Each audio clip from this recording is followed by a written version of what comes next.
A poesia é toda manifestação de beleza e estética retratada pelo poeta em forma de palavras.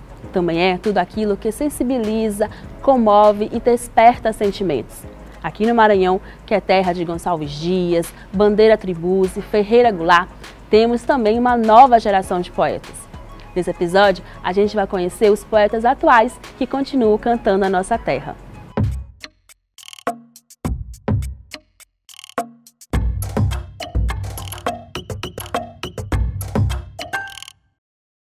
Muitos talentos já passaram por São Luís. Hoje, os mais novos se inspiram nos veteranos e ajudam a perpetuar a poesia, a música e a cultura ludovicense. Segundo a crítica, Nauro Diniz Machado é um dos poetas brasileiros mais fecundos de todos os tempos. Detentor de diversos prêmios, sua obra compreende aproximadamente 40 títulos. Alguns de seus poemas já foram traduzidos para o alemão, o inglês, o francês e o catalão. Outro poeta maranhense, Adelino Fontoura, que também era ator, jornalista e poeta, ainda hoje é pouco conhecido entre os brasileiros. Tem uma obra dispersa, é verdade, mas com poemas dignos de nossa apreciação. Ferreira Goulart, imortal da Academia Brasileira de Letras, é considerado um dos poetas mais importantes do Brasil. Sua poesia, muito dinâmica, apresenta desde aspectos intimistas a aspectos críticos da realidade política e social nacional.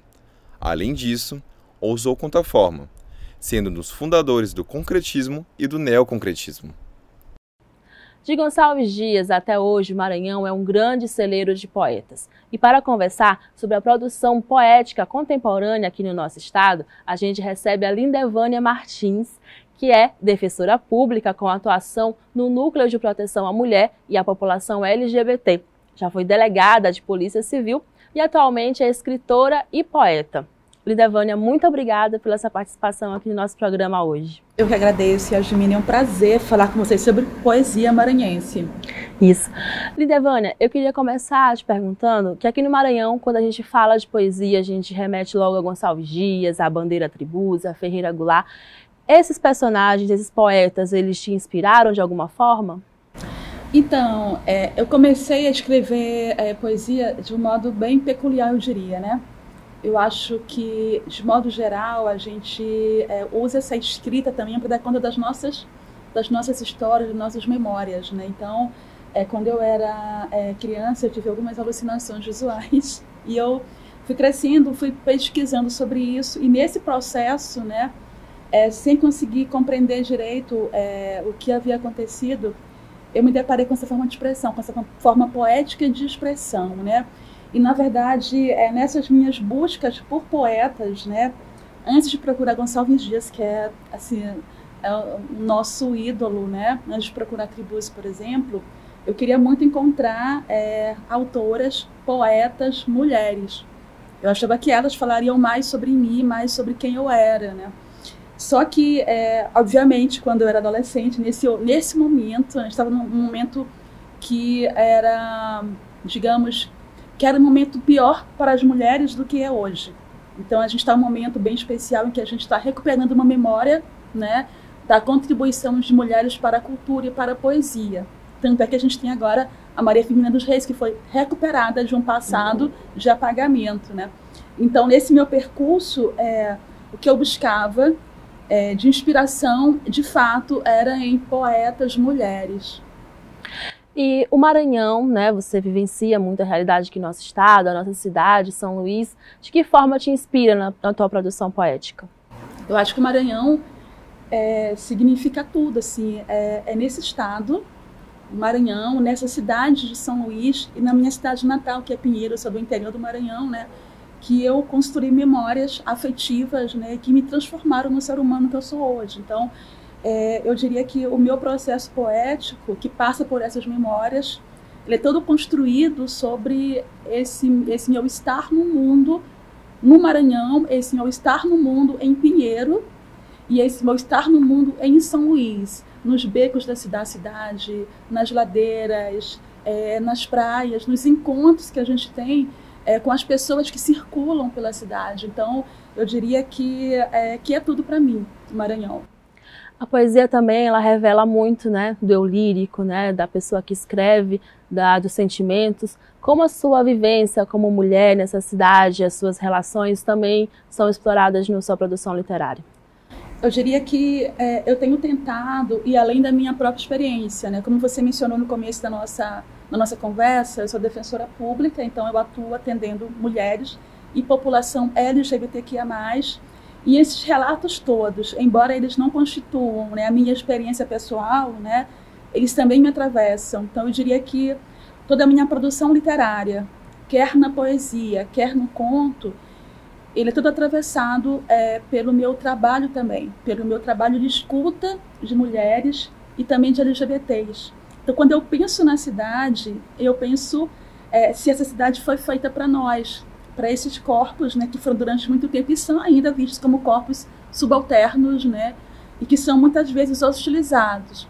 Então, esse meu pensar sobre a cidade, esse meu pensar sobre esses corpos, sobre o meu próprio corpo também é atravessado por essas inquietações, né, de quando que, enfim, a gente vai poder existir em liberdade, né?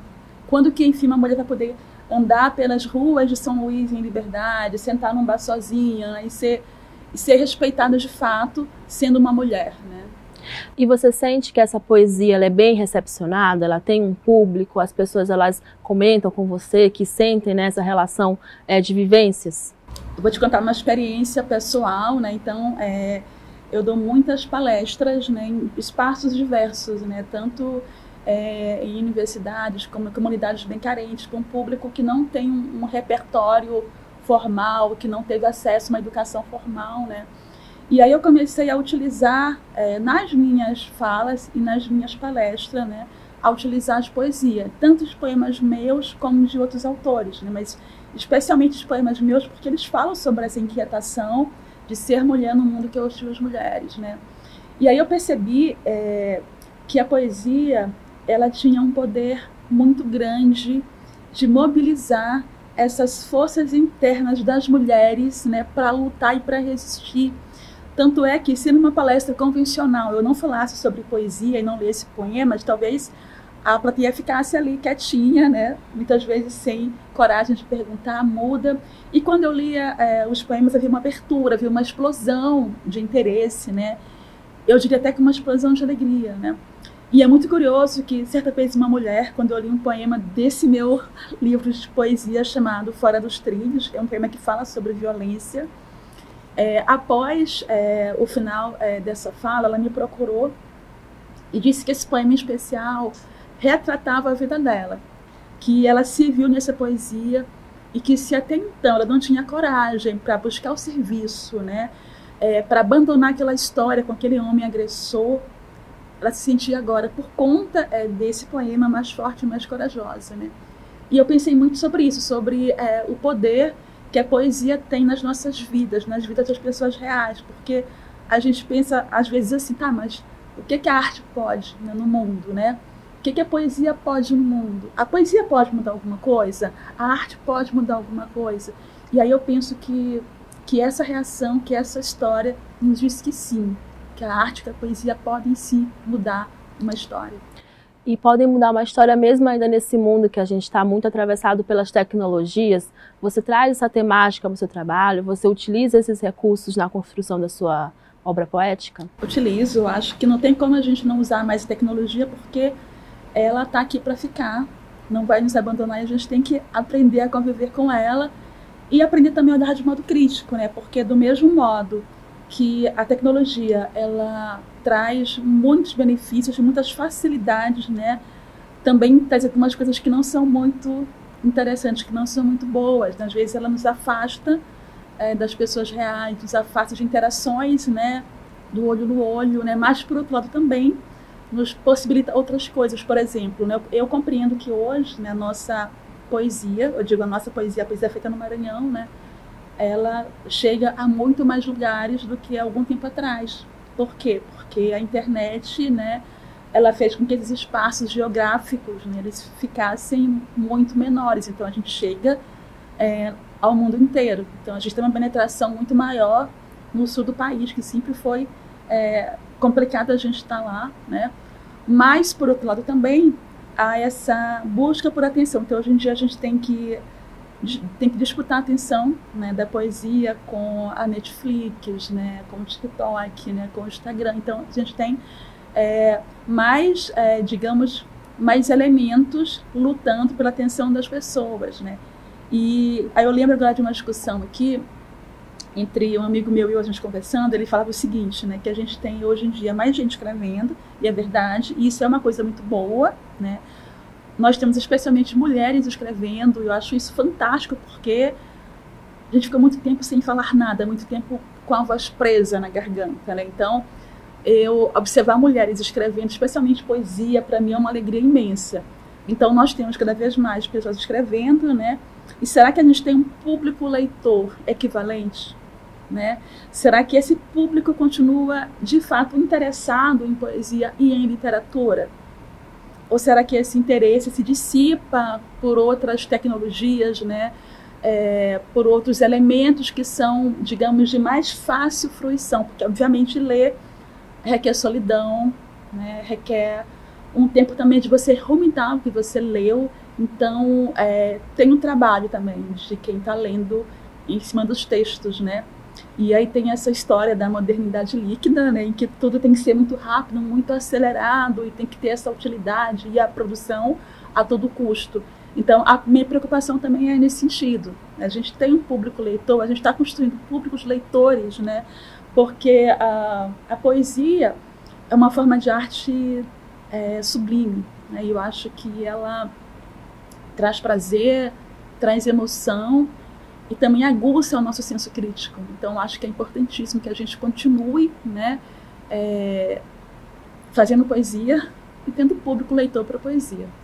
Lindelvânia, a gente começou a entrevista falando de Bandeira Tribuzzi, de Ferreira Goulart, de Gonçalves Dias, que são clássicos, né, e nomes consagrados da nossa literatura. Mas eu queria saber de você quem são os poetas e as poetas contemporâneas do nosso estado, né, que você também se inspira. Não pergunta isso que vai dar briga. Então, Yasmine, falando sério, eu diria que são muitos os poetas, né, e são muitas as poetas que me inspiram nesse momento no Maranhão. Eu acho até que existe, acho que, um movimento, né, de inspiração mútua, né? Eu acho que conheço muita gente do meio, por isso que eu brinquei com você, né? Vai dar briga. Tenho muitos amigos que me inspiram e amigas também. E eu acho que esse movimento de abrir espaço para as mulheres, né, foi revolucionário. Peço desculpas aos meus amigos homens, mas eu vou citar poetas mulheres, né, porque eu acho que a gente está num momento que a gente está tendo uma visibilidade maior da produção poética de mulheres, mas que não é suficiente, né? A gente ainda tem muita desqualificação do que as mulheres escrevem, né? E nós temos, no momento, muitas autoras mulheres que são maravilhosas, como Adriana Gama de Araújo, que me inspira muito, como Lúcia Santos, que me inspira muito, né? Que precisam, de fato, que essa poesia seja mais difundida, né? Seja mais reconhecida. E nós temos também várias produtoras mulheres culturais, né? Que estão publicando outras mulheres, que estão fazendo reuniões, né? De poemas, né? E aí eu acho muito importante a gente pensar sobre poetas contemporâneos, porque eles falam sobre quem nós somos. Eles falam sobre os nossos desafios, né, desse mundo de hoje. Então, eles falam sobre esse corpo feminino, elas falam sobre esse corpo feminino, né, habitando e transitando ainda em um mundo que lhes é hostil, né, fala do trabalho, de amor, porque a gente tem que falar ainda de afeto, falando de amor, falar de São Luís, falar do Maranhão, né? E eu acho que a gente precisa ter esse olhar, né, poético, para a gente poder aguçar o nosso senso crítico sobre a nossa realidade. Então, eu acho importante que a gente, né, possa estar conhecendo essas autoras mulheres. E aí eu lembrei de uma história que uma outra amiga escritora, a Andréia, ela mencionou que ela foi dar uma palestra numa escola para adolescentes, né, que ficaram muito encantados com ela e muito assustados, né. Ela falou assim, tá, mas por que assustados? Perguntou. É que a gente nunca viu um escritor vivo, a escritora viva, olha só. Interessante, né? E falando nas pessoas que leem, né, poesia aqui no nosso estado, na sua opinião, são poucas pessoas, a gente tem um público cativo para esse gênero, e o que pode ser feito para melhorar, para aumentar o alcance da nossa poesia? Eu acho que a gente não tem um público leitor ampliado, né? Acho que ainda é um público pequeno, né? E aí, agora eu vou falar do SUS também que eu tenho, né? Me assusta ainda que muita gente, ao falar de poesia maranhense, né, pare, né, nos antigos, né? Pare em Gonçalves Dias, pare em Maria Firmina. É como se não houvesse nada depois disso, né? Então, assim, a gente tem quanto tempo já, né, de história após esses autores, que são autores maravilhosos, são autores, né, que fazem parte do meu legado enquanto poeta, da nossa herança cultural enquanto, né, maranhenses, né? Mas a gente precisa ter um olhar, né, ampliado para observar o que se construiu após isso e o que se constrói hoje, né? E aí eu acho muito importante que se tenha, de fato, políticas públicas voltadas para a formação de leitores, de poesia em especial, né? Porque a poesia, eu creio que é um gênero mais difícil, né, do que o romance, do que a prosa, porque ela exige uma capacidade nossa de abstração bem maior. Então, acho importante, né, que as escolas tenham programas especiais voltados para a poesia, que as TVs, como a TV UFMA, façam programas como esse aqui, né? Que as famílias se juntem para ler poesia, né? Que a gente tenha saraus pela cidade, uma cena poética de fato forte, né? E que a gente possa avançar na construção desse cenário, né?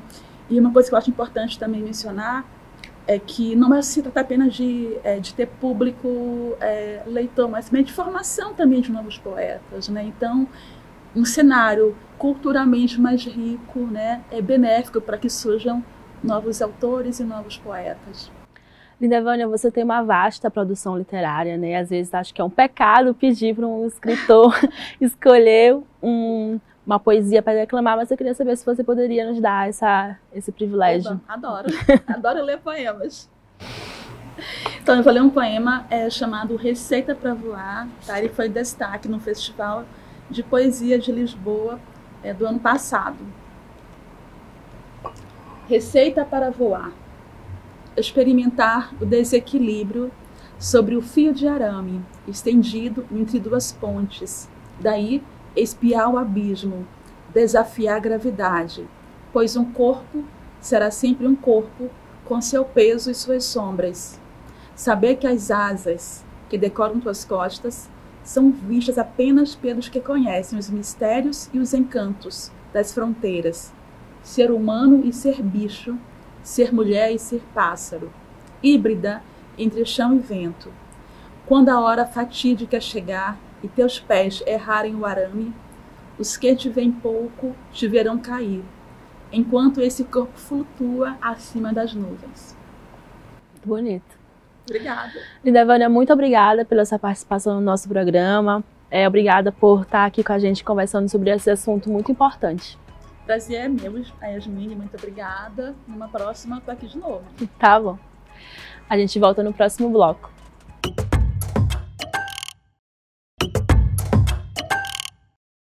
Voltamos! E agora vamos conversar com Antônio Ailton, que é escritor, poeta, professor e pesquisador da poesia brasileira contemporânea no quadro Eu Leitor. Antônio Ailton, muito obrigada pela sua participação no Entre Letras de hoje. Olá a todos e todas. É um imenso prazer estar aqui neste programa, o programa Entre Letras. Quero agradecer imensamente aos profissionais que me convidaram e aos profissionais que estão tomando essa iniciativa de falar de literatura e neste programa de poesia.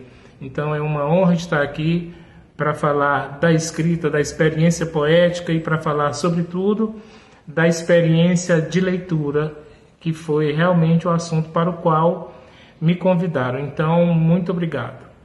E eu gostaria de começar perguntando para você qual livro de poesia maranhense que você indica ou que você gosta mais?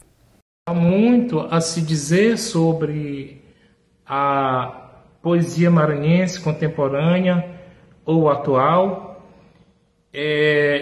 realmente em apenas um episódio é difícil a gente falar de tantos poetas. Se nós fôssemos pensar aqui, nós catalogaríamos assim muito rapidamente pelo menos em 50, e todos muito bons, todos em nível de igualdade, de qualidade.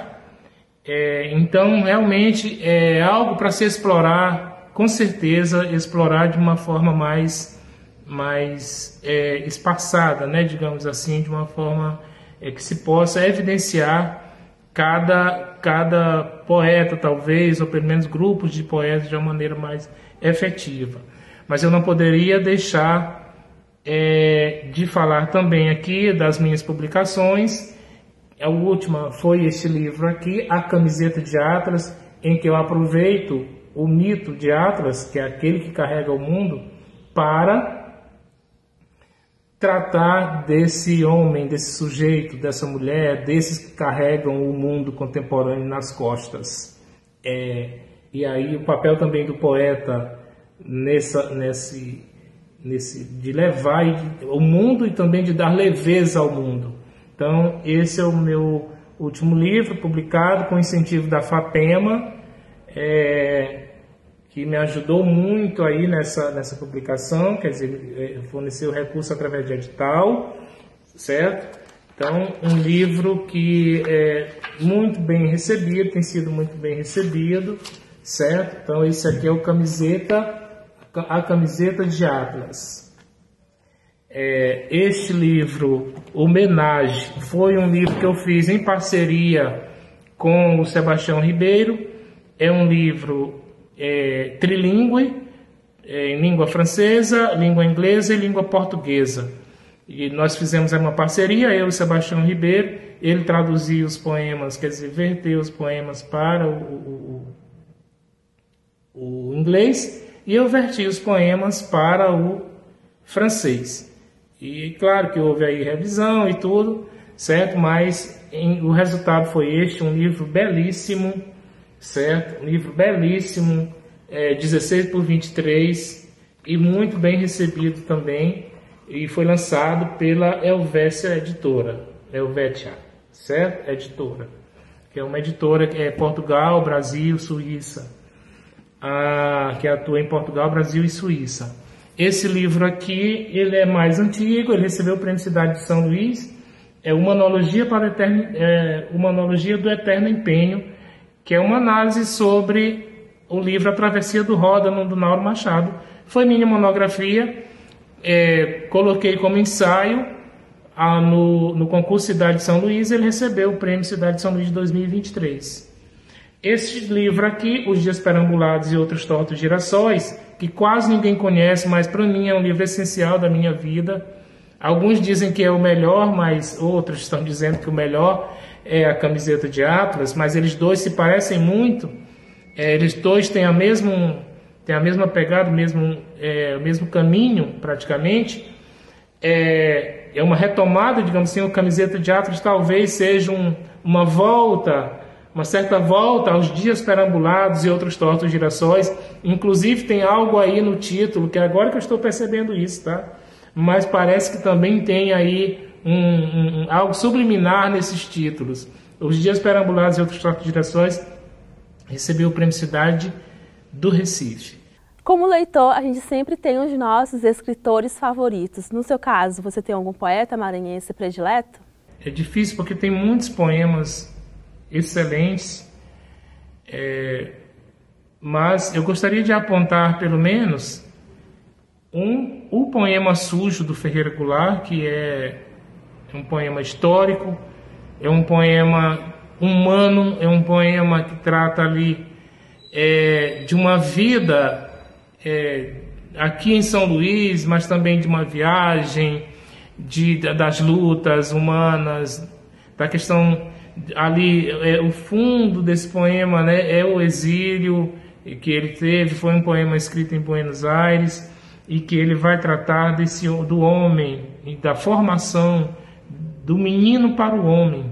Então, muito bom. E dessa ideia da província para o mundo, da província para o ser cosmopolita. Então, para mim é um poema completo, mas eu quero ler aqui o Traduzir-se, do Ferreira Goulart. que é um poema mais curto. Tem também o Nasce um Poema, certo? Fantástico. E esse Traduzir-se que eu quero ler é um poema que vocês já conhecem, mas é um poema que realmente nos traduz.